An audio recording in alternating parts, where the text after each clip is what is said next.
Habiendo ya descrito la estructura de las moléculas orgánicas pequeñas, que son los sillares estructurales a partir de los cuales se construyen nuestras moléculas orgánicas complejas, vamos a empezar con el análisis de la estructura y función de cada uno de los 4 grandes grupos que conforman esta categoría de moléculas orgánicas. Las proteínas, los ácidos nucleicos y los polisacáridos son polímeros de alto peso molecular, por eso se dice que son macromoléculas, que se construyen a partir de moléculas orgánicas pequeñas como los aminoácidos en el caso de las proteínas, los nucleótidos en el caso de los ácidos nucleicos y los azúcares simples en el caso de los polisacáridos. Los lípidos son moléculas orgánicas complejas también, pero no son macromoléculas. ¿A qué se debe esto? A que, como veremos en general, los lípidos no son polímeros, y en el caso de que alguno presente alguna estructura polimérica, no alcanzan el peso molecular para entrar en la categoría de macromoléculas. Vale decir que de nuestras moléculas orgánicas complejas, proteínas, ácidos nucleicos y polisacáridos son macromoléculas, constituidas por sillares estructurales que, como dan origen a polímeros, se denominan monómeros. En el caso de los lípidos, los ácidos grasos son sillares estructurales de algunos lípidos, pero no de todos. Vamos a ver cómo se denominan esos lípidos de los cuales los ácidos grasos forman parte de su estructura. Vamos a comenzar el estudio entonces de las moléculas orgánicas complejas, comenzando con los lípidos. La palabra lípido proviene del griego lipos y significa grasa.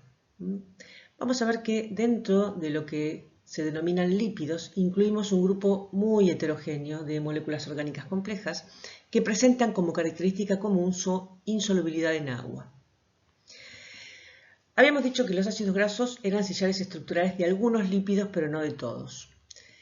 Según la presencia o ausencia de ácidos grasos en su molécula, los lípidos se pueden clasificar en lípidos saponificables, que son aquellos que contienen ácidos grasos, y que por lo tanto, por la presencia de estos ácidos grasos, dan la reacción de saponificación, es decir, una hidrólisis alcalina en un medio que contenga hidróxido de sodio o hidróxido de potasio, producen jabones, que son las sales sódicas o potásicas de esos ácidos grasos justamente que forman parte de nuestros lípidos. Y por otro lado tendremos los lípidos insaponificables, que son los que no presentan ácidos grasos. Entonces, si presentan ácidos grasos, lípidos saponificables, dan la reacción de saponificación. Si no presentan ácidos grasos, lípidos insaponificables y no dan la reacción de saponificación. Comencemos con el estudio de estructura y función de los lípidos saponificables, esos lípidos que tienen ácidos grasos formando parte de su molécula. Los lípidos saponificables se dividen en 2 grandes grupos.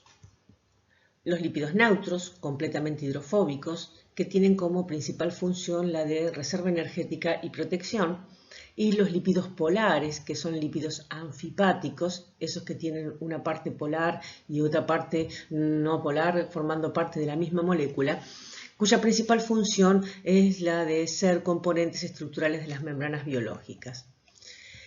Los lípidos neutros incluyen a los triacilglicéridos, que son los lípidos neutros que tienen como principal función la reserva energética, que vamos a ver que están constituidos por glicerol y 3 ácidos grasos, y las ceras, que son aquellas que tienen función de protección y que resultan de la esterificación de un ácido graso con un alcohol de cadena larga.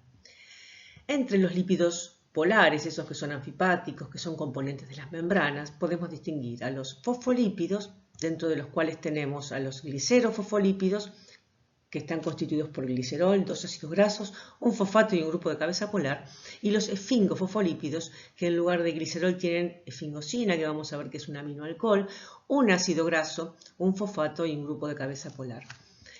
Además de los fosfolípidos, dentro de los lípidos polares encontramos a los glucolípidos. En su mayoría son esfingoglucolípidos porque contienen esfingosina, tienen un ácido graso, pero como cabeza polar tienen un monosacárido o un oligosacárido.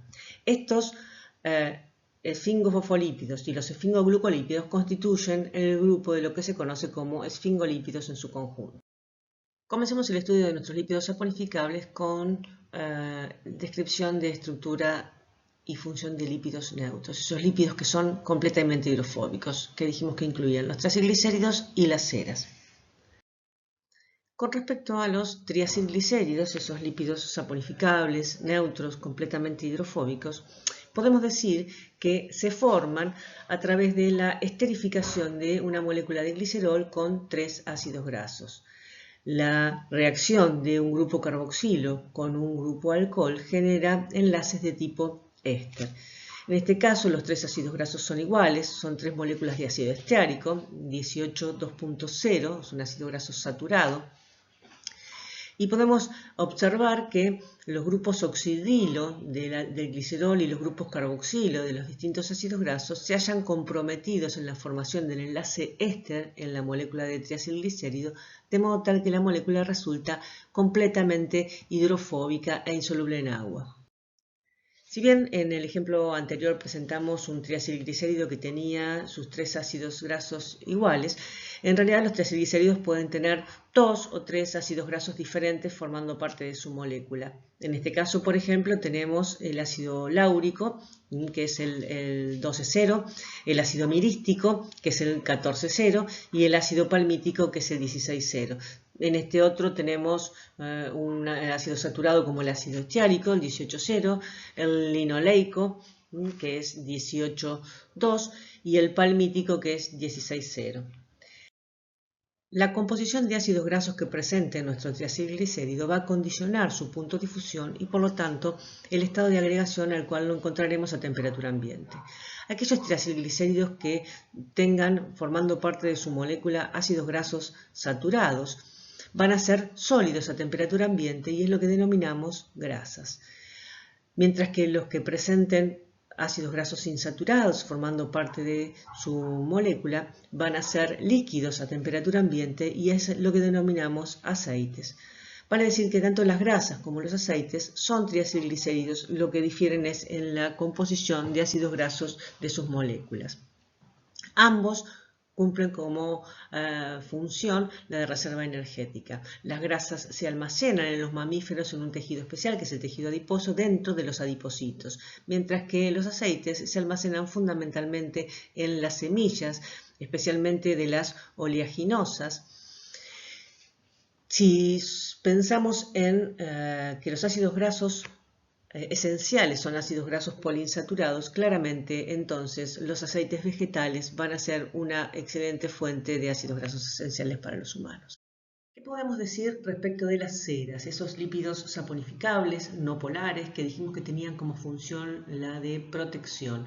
Las vamos a encontrar, por ejemplo, recubriendo las hojas, evitando la evaporación excesiva, recubriendo también las plumas de las aves, impermeabilizándolas, recubriendo el pelo en los mamíferos. Por ejemplo, la lanolina es cera que se obtiene de la lana de las ovejas.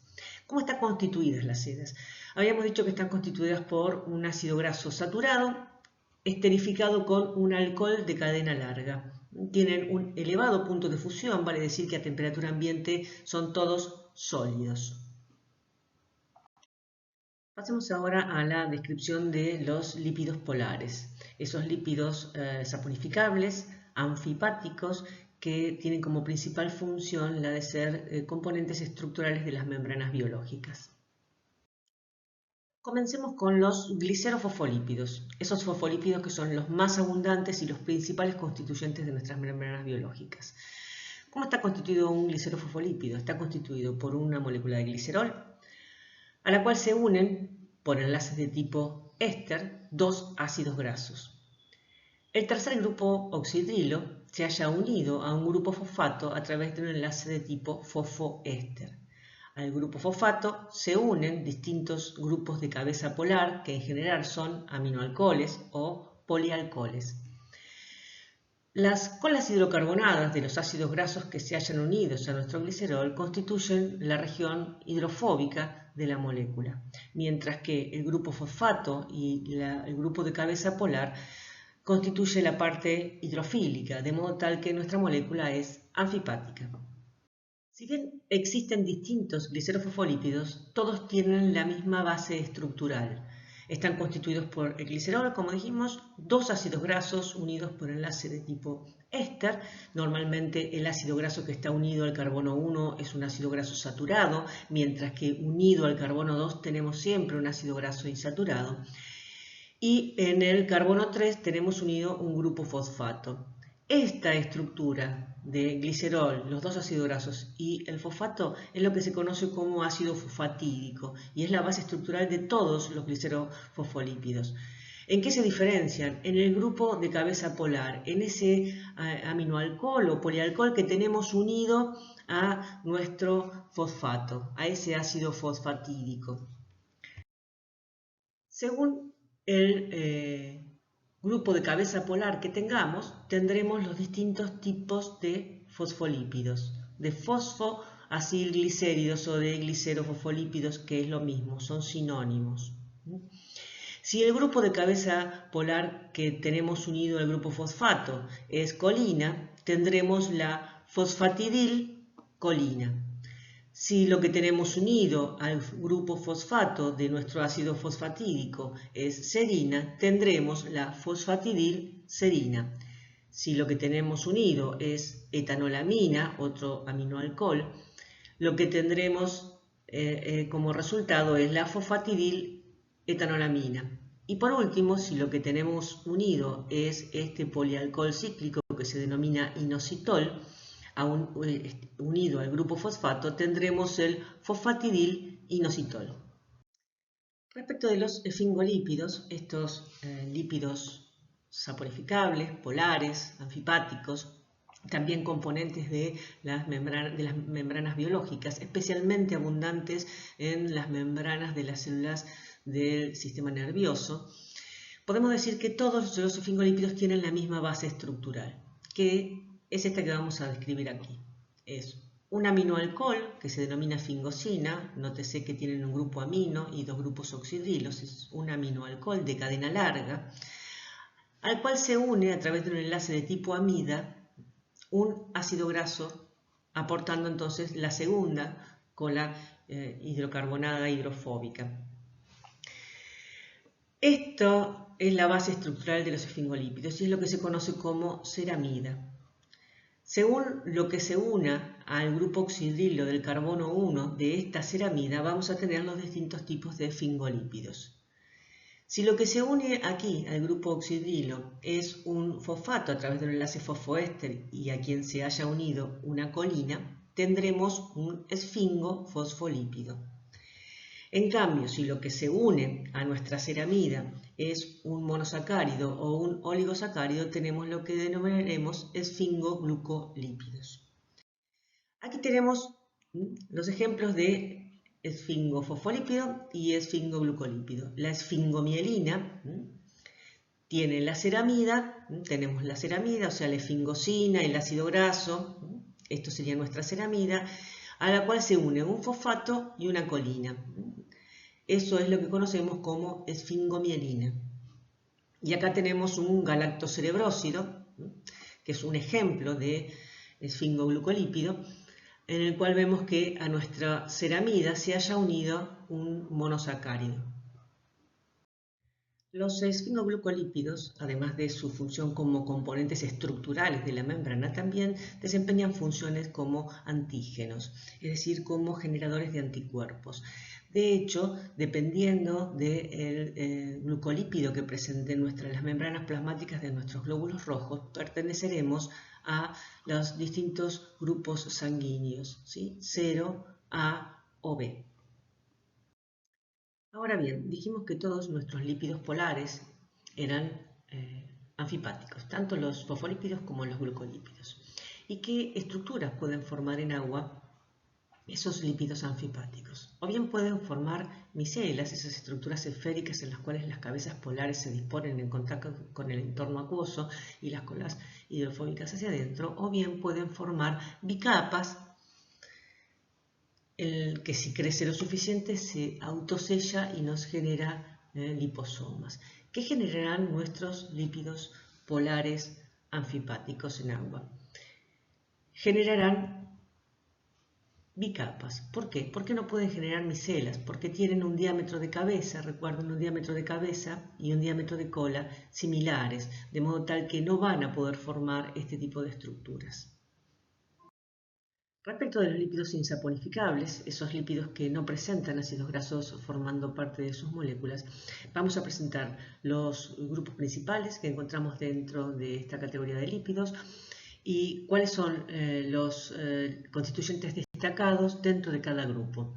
Después les voy a mostrar la fórmula que caracteriza a cada uno de estos constituyentes destacados de cada grupo de lípidos insaponificables, solo a los efectos de que podamos identificar a estos como tales y luego reconocerlos cuando los mencionemos en temas posteriores, como por ejemplo cuando hablemos del dolicol como el lípido del retículo endoplasmático sobre el cual se sintetiza el oligosacárido que luego se les transfiere a las proteínas, o cuando hablemos de la ubiquinona como el transportador móvil que comunica el complejo 1 con el complejo 2 en la cadena respiratoria mitocondrial. A los lípidos insaponificables los podemos dividir en tres grandes grupos. Los isoprenoides, que vamos a ver que son derivados del isopreno, un hidrocarburo de 5 carbonos, dentro de los cuales vamos a encontrar a la ubiquinona, al dolicol, a la vitamina A, E y K. El otro grupo corresponde a los eicosanoides, que son todos derivados del ácido araquidónico. Recordemos que el ácido araquidónico era el ácido graso 24N-6. Dentro de los eicosanoides vamos a encontrar a las prostaglandinas, a los tromboxanos y a los leucotrienos. Y finalmente tenemos el grupo de los esteroides, todos derivados del hidrocarburo tetracíclico ciclopentano peridrofenantreno o peridrociclopentanofenantreno, lo mismo, también conocido como estrano. Dentro de los esteroides vamos a encontrar a los esteroles, fundamentalmente el colesterol en animales, y a los derivados del colesterol, como lo son la vitamina D, las hormonas como testosterona, estradiol, aldosterona y cortisol, y las sales biliares. Comencemos con una breve descripción de los isoprenoides, que yo les mencioné que eran derivados del isopreno, un alqueno, un hidrocarburo de 5 carbonos. Como pueden observar, la ubiquinona, que es un transportador de electrones mitocondrial, tal cual les mencioné también antes, es un isoprenoide, donde podemos observar las unidades isoprenos que se repiten. Por eso yo cuando inicialmente dije que los lípidos no eran macromoléculas, porque en general no eran poliméricos, aunque podían llegar a serlos, como estamos viendo en este caso, no tienen un peso molecular que justifique su inclusión dentro de macromoléculas. Otro isoprenoide es el dolicol. Aquí también mencioné yo que era el lípido del retículo endoplasmático sobre el cual se construyen los oligosacáridos que luego se transfieren a las proteínas. Este también es un isoprenoide donde podemos ver unidades isoprenos que se repiten. La vitamina A es también un isoprenoide. Acá tenemos el precursor, el betacaroteno, el que tenemos presente en la zanahoria, que es precursor de la vitamina A, que luego va a dar ácido retinoico, que es tiene una señal hormonal para células epiteliales, y el transretinal, que tiene que ver con el proceso de visión. Una deficiencia de vitamina A se traduce en piel, ojos y mucosas secas, un retraso del desarrollo del crecimiento y un proceso de ceguera nocturna. ¿Qué otros isoprenoides, derivados tenemos? La vitamina E, que funciona como antioxidante, también podemos observar que es un isoprenoide. Y la vitamina K, que es un cofactor de la coagulación sanguínea. Un defecto en vitamina K produce una alteración en el proceso de la cascada de coagulación. Acá también podemos observar que se trata de un isoprenoide. Los eicosanoides son el segundo grupo de estos lípidos insaponificables. Dijimos que eran derivados del ácido araquidónico, que yo mencioné que era el ácido graso 24N-6, uno de esos ácidos grasos esenciales. Este ácido graso se libera desde los fosfolípidos de la membrana plasmática por acción de la enzima fosfolipasa A2. ¿Qué es lo que hace la fosfolipasa A2? Lo que hace es hidrolizar el enlace éster que mantenía unido a nuestro ácido graso al carbono 2 del glicerol del fosfolípido. ¿Y por qué tiene que ser el enlace que mantenía unido al ácido graso en el carbono 2? Porque el ácido araquidónico es un ácido graso insaturado y es en ese carbono donde se van a unir siempre en los fosfolípidos los ácidos grasos insaturados. Ahora bien, este ácido araquidónico va a dar origen a prostaglandinas, tromboxanos y leucotrienos. Las prostaglandinas fundamentalmente vinculadas a procesos inflamatorios y del dolor cuando se produce algún daño en los tejidos. De hecho, los fármacos antiinflamatorios no esteroides como la aspirina o el ibuprofeno que solemos consumir, lo que hacen es inhibir la enzima que cataliza la síntesis de prostaglandina, que es la COX. Finalmente vayamos a la descripción del último de los grupos de lípidos insaponificables, el grupo de los esteroides. Todos los lípidos que encontramos dentro de este grupo son derivados del hidrocarburo tetracíclico denominado ciclopentano perhidrofenantreno o estrano. Cuando se enlazan distintos grupos a esta estructura del estrano, aparecen los distintos compuestos esteroides. Entre los esteroides, el más abundante e importante en organismos animales es el colesterol. Como podemos observar, deriva del ciclopentano perhidrofenantreno, donde se han introducido dos grupos metilos, una cadena hidrocarbonada, un doble enlace y un grupo oxidrilo que determina que esta molécula tenga cierta polaridad. Por eso se dice que el colesterol es anfipático, tiene una cabeza polar pequeña, pero cabeza polar, y una parte completamente hidrofóbica. ¿Dónde lo encontramos? Lo encontramos formando parte de las membranas celulares. Justamente el hecho de que sea un lípido anfipático le permite introducirse dentro de las bicapas lipídicas. Además también es precursor a partir del cual se sintetizan otros compuestos esteroides como la vitamina D, las hormonas esteroideas y las sales biliares. El colesterol que forma parte de nuestro organismo proviene o bien de la ingesta, obviamente es de origen animal, así que de la ingesta de carnes, de leche, el huevo, la yema de huevo tiene mucho colesterol, y también parte es sintetizada por nuestro propio organismo. ¿Cuáles son esos derivados del colesterol que decíamos que se generaban? La vitamina D, es un derivado del colesterol, es un compuesto esteroideo también, está vinculada a el metabolismo del calcio. Un déficit en la vitamina D va a resultar en la aparición de raquitismo. Las hormonas sexuales como testosterona y estradiol podemos observar también que son compuestos esteroideos. Las hormonas corticales como cortisol y aldosterona también son lípidos esteroideos o esteroides.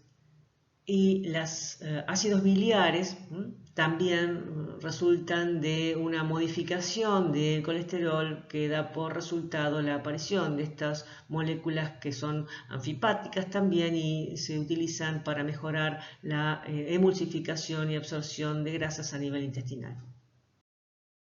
Pasemos ahora al segundo de los grupos de moléculas orgánicas complejas que vamos a analizar, el grupo de los polisacáridos, un grupo afortunadamente para ustedes y para mí sustancialmente menos heterogéneo que el de los lípidos y por lo tanto más fácil de abordar.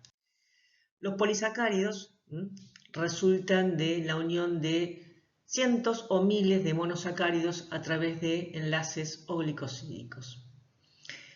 Según su composición los podemos clasificar en homopolisacáridos, que están constituidos por un único tipo de monosacárido,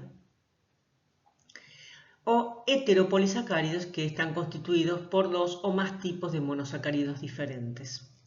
Tanto los homopolisacáridos como los heteropolisacáridos pueden ser lineales o ramificados.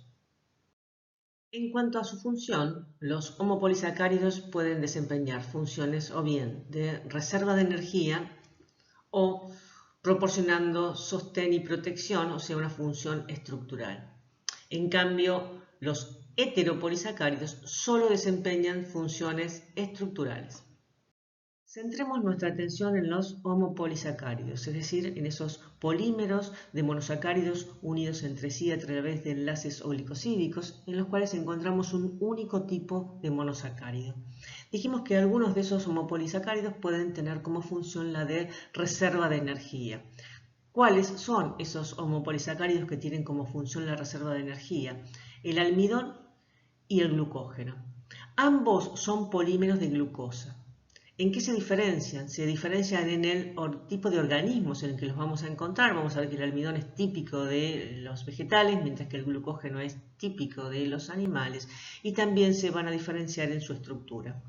En cuanto a los homopolisacáridos que tienen función estructural, vamos a describir a la celulosa, que es un polímero de glucosa presente en las paredes celulares de las plantas, y a la quitina, que es un polímero de N-acetil-D-glucosamina, un derivado de monosacáridos que va a estar presente en el exoesqueleto animal. Comencemos con la descripción del almidón. Dijimos que era un homopolisacárido constituido por monómeros de glucosa, cuya función es la de reserva de energía. ¿Dónde? En vegetales lo encontramos. ¿Y dónde lo encontramos? Almacenados en gránulos en el interior de plastos en las células vegetales. Está formado por una mezcla de dos polímeros. Un polímero lineal que resulta de la unión de glucosas por uniones de tipo alfa 1,4 o glicosídicas, que representa entre el 15 y el 20% de la totalidad del almidón, y un polímero ramificado que está formado por moléculas de glucosa también unidas entre sí por enlaces alfa 1,4 y que cada 15 o 30 monómeros presenta ramificaciones a través de enlaces alfa 1,6. Esta amilopectina, este polímero ramificado, representa entre el 80 y el 85% de la molécula de almidón. Aquí vemos la estructura de la amilosa, que dijimos que resulta de la unión de moléculas de glucosa por uniones de tipo alfa 1,4. Supongamos que este fuese nuestro extremo, acá tendríamos un oxidrilo libre, entonces empiezan a unirse por uniones de tipo alfa 1,4. Esto da un polímero lineal. En el caso de la amilopectina, que dijimos que representaba entre el 80 y el 85% del almidón, las moléculas de glucosa se van uniendo por uniones alfa 1,4, lo mismo que sucede en el caso de la amilosa, pero cada 15 o 30 restos de glucosa que se han unido, alguna de ellas establece un enlace alfa 1,6 y aparece una ramificación. En cuanto al glucógeno, dijimos también que era un homopolisacárido constituido por monómeros de glucosa. En este caso se trata de un homopolisacárido ramificado, en el cual las moléculas de glucosa se hallan unidas entre sí a través de enlaces alfa 1,4 y ramificaciones con enlaces glicosídicos alfa 1,6. Vale decir que nuestro glucógeno es parecido a la amilopectina. ¿Cuál es la diferencia en cuanto a la estructura respecto de la amilopectina? Es que es más ramificado. Fíjense que en este caso las ramificaciones a través de los enlaces alfa 1,6 aparecen cada 8 o 12 monómeros. La otra gran diferencia respecto de la amilopectina es que es reserva de energía ahora en animales. ¿Dónde está almacenado el glucógeno? Se almacena en forma de gránulos en el hígado y en el músculo esquelético. En el músculo esquelético porque es el lugar donde vamos a tener el mayor requerimiento de energía, y en el hígado porque es el órgano encargado del mantenimiento de la concentración de glucosa en sangre, y ese almacenamiento de glucógeno le va a proporcionar la posibilidad de retribuir hacia el torrente sanguíneo glucosa cuando sea necesario. Las ramificaciones que presenta las moléculas de glucógeno permiten obtener glucosa libre de manera más rápida. ¿Por qué? Porque las enzimas que degradan a nuestro glucógeno, que tiene almacenada la glucosa, que es efectivamente quien va a cumplir el rol de proporcionar la energía, degradan a la molécula de glucógeno atacándola desde los extremos, de modo tal que la posibilidad de tener múltiples extremos a partir de los cuales degradarla hace que se pueda degradar mucho más rápido. Ahora bien, hasta aquí describimos dos moléculas orgánicas complejas, los triacilglicéridos y el glucógeno, que tienen la misma función en los animales, que es almacenar energía. Uno lo hace bajo la forma de almacenamiento de ácidos grasos y el otro lo hace bajo la forma de almacenamiento de moléculas de glucosa. Ambos son los combustibles de la célula, los ácidos grasos y la glucosa. Evidentemente, si existen dos moléculas diferentes que cumplen la misma función, deben tener diferencias que justifican la existencia de ambas. Veamos cuáles son las ventajas de los triacilglicéridos. Vamos a enfrentar el glucógeno con los triacilglicéridos en un cuadrilátero. ¿Cuál es la ventaja de los triacilglicéridos? Se dice que los triacilglicéridos almacenan energía de manera más eficiente. ¿Por qué? Por dos motivos. Uno, porque los átomos de carbono de los ácidos grasos, si recuerdan la estructura del ácido graso, que tenemos el ácido carboxílico, después tenemos carbono, hidrógeno 2, ¿sí? Esos átomos de carbono de los ácidos grasos están más reducidos que los de la glucosa. Pensemos en la molécula de glucosa en la que tenemos en cada carbono un grupo oxidilo. Claramente está más oxidado. De modo tal que, como la manera que nosotros tenemos de obtener la energía es por oxidación de esas moléculas combustibles, hasta dióxido de carbono y agua, cuanto más reducido esté el compuesto, más cantidad de electrones le vamos a poder extraer y por lo tanto más energía vamos a obtener por cada gramo. Vale decir que por cada gramo de triacilglicérido vamos a obtener más energía que por cada gramo de glucógeno. De hecho, la bibliografía dice que por cada gramo de triacilglicérido obtenemos 9 kilocalorías, mientras que por cada gramo de glucógeno obtenemos solo 4 kilocalorías. O sea que por triacilglicéridos obtenemos más del doble de las calorías por gramo que lo que obtenemos a través del glucógeno.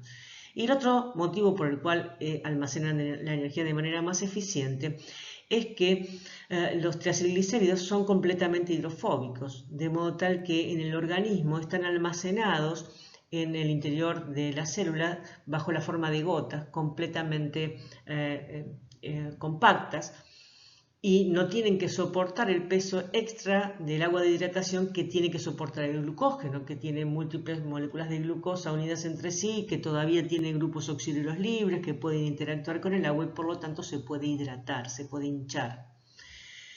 Ahora bien, listo, entonces vamos por los triacilglicéridos. Son mejores que el glucógeno. No, son distintos. Los polisacáridos, en el caso nuestro del glucógeno, tiene la ventaja de ser una fuente de energía rápidamente accesible.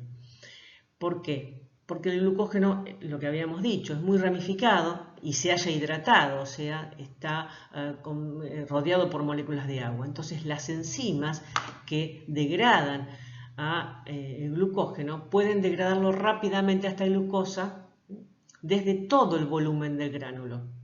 En cambio, ¿qué sucede con las lipasas? Las lipasas, que son las que hidrolizan a los triacilglicéridos, van a poder ejercer su trabajo de hidrólisis a través de la superficie solamente de la gota. Y por otro lado, el otro motivo por el cual es una fuente de energía rápidamente accesible es que la glucosa que se libera después que hidrolizamos el glucógeno es muy soluble en agua. Entonces fácilmente pasa al torrente sanguíneo y llega hasta los tejidos que la están necesitando. ¿Qué sucede con los ácidos grasos? Los ácidos grasos los tenemos almacenados en el tejido adiposo. Se liberan y son insolubles en agua. Entonces, para poder ser trasladados a través de la sangre hasta los tejidos que lo están necesitando, se tiene que unir a una proteína y eso obviamente demora muchísimo más tiempo. Motivo por el cual cuando comenzamos un ayuno, lo primero que se va a degradar y consumir es el glucógeno. ¿Empieza la degradación en forma simultánea? La respuesta es sí. Lo que sucede es que el glucógeno se degrada más rápido, la glucosa rápidamente, que estaba almacenado fundamentalmente, yo les decía que el hígado era un órgano fundamental de almacenamiento, pasa la glucosa rápidamente al torrente sanguíneo y llega hasta donde es necesaria. En cambio, los triacilglicéridos, que sí se empezaron a movilizar conjuntamente cuando se empezó a movilizar el glucógeno probablemente, pero como se degradan mucho más lentamente porque lo hacen desde la superficie de la gota y encima los ácidos grasos, después van a pasar al torrente sanguíneo, no son solubles en agua, tienen que ir a la albúmina y recién a través de ese proceso ser trasladados hasta los tejidos donde son necesarios, obviamente todo ese proceso demora muchísimo más tiempo. Pasemos ahora a los homopolisacáridos estructurales. Vamos a ver que En todos los casos, esos homopolisacáridos que tienen función estructural son homopolisacáridos lineales. Comencemos con la descripción de la celulosa, un homopolisacárido lineal constituido por moléculas de glucosa que están unidas entre sí ahora por enlaces beta 1,4. A diferencia de lo que sucedía con la amilosa, fíjense que el oxidrilo dimeacetálico que está participando en esta unión 1,4 está en posición beta, por eso son enlaces beta 1,4. ¿Qué función tiene la celulosa? Una función estructural, ya habíamos dicho que eran homopolisacáridos estructurales, pero ¿dónde la cumple? En los vegetales. ¿Dónde lo encontramos? Formando parte de las paredes de las células vegetales. Es un polisacárido indigerible para los animales. O sea, nosotros no podemos digerir a la celulosa. ¿A qué se debe eso? A que carecemos de enzimas que hidrolicen estos enlaces beta 1,4, de modo tal que no podemos liberar a las glucosas que forman parte de la celulosa a nivel intestinal y no lo podemos absorber. Porque sí, los rumiantes, por ejemplo, pueden digerir la celulosa. Eso se debe a que en los rúmenes de esos animales están presentes microorganismos que secretan celulasa, que son las enzimas capaces de degradar esos enlaces beta 1,4 y eso les permite digerirlos a estos polisacáridos. ¿Quiénes más pueden hidrolizar estos enlaces beta 1,4, por ejemplo, y digerir la celulosa? Las termitas. Es importante, entonces, ¿para qué no tendríamos que consumir en lo absoluto si no la podemos digerir ni absorber la celulosa? Es importante, ¿por qué? Porque contribuye a lo que se conoce como fibra dietética. No lo podemos digerir, queda como tal, se absorbe gran cantidad de agua sobre esta celulosa y eso favorece a la motilidad intestinal. Finalmente tenemos el último de los homopolisacáridos estructurales que vamos a describir, que es la quitina. Como es un homopolisacárido estructural, es lineal y resulta de la unión de moléculas de N-acetilglucosamina por uniones beta 1,4. Vale decir que tiene la misma estructura, digamos, que la celulosa, nada más que los monómeros no son glucosas, sino un derivado de glucosa que es la N-acetilglucosamina. ¿Dónde lo encontramos? Formando el exoesqueleto de artrópodos y la pared celular de los hongos.